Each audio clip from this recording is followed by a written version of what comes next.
Сәлем достар, қытырлап тұратын, ешқандай аспирин қоспай атылмайтын қиярдың рецептімен бөлісемін. Бұл менің апамның рецептісі бойынша. Ал ендеше дайындайық. Ең алдымен қиярларды салқын суға жақсылап жуып аламыз. Кейін 2-3 сағатқа салқын суға батырып қоямыз. Банкаларды жақсылап жуып, осылай 10 минуттың көлемінде булап аламыз. Банкалардың түбіне зонтик укроптарды салып шығамыз. Және де бұршақ қара бұрыштан бір банкаға 5-6-дан салып шығамыз. Бір банкаға 2 шеше сарымсақ саламыз.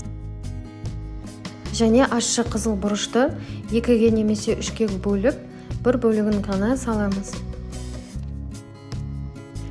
Қиярлардың осындай шеттерін кесіп алып тастаймыз және банкаларға барлығын салып шығамыз.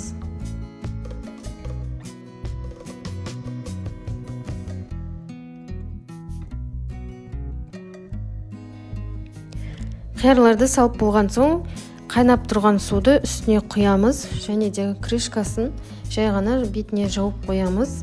20 минут тұрады. 20 минуттан кейін бұл суын төгіп тастаймын, екінші рет қайнатпаймын.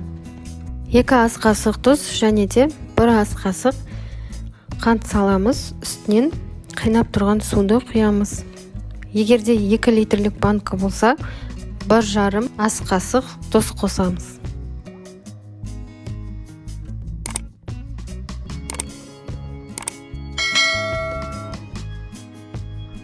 Бір ас қасық 70% уксусты құйып шығамыз.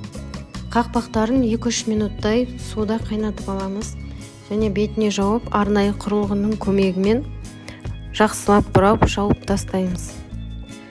Жауып болған соң банкалардың барлығын төңкеріп қоямыз және де атылмайтын банканың құпиясы ол 2-3 қалың көрпемен орап қоясыздар 2 тәулікке толықтай суығанша.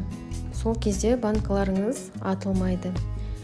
Неке қытырлақ қиярларымыз дайын болды. Егерде видеом ұнаған болса, лайк басып, комментарий қалдыруды ұмытпаңыздар.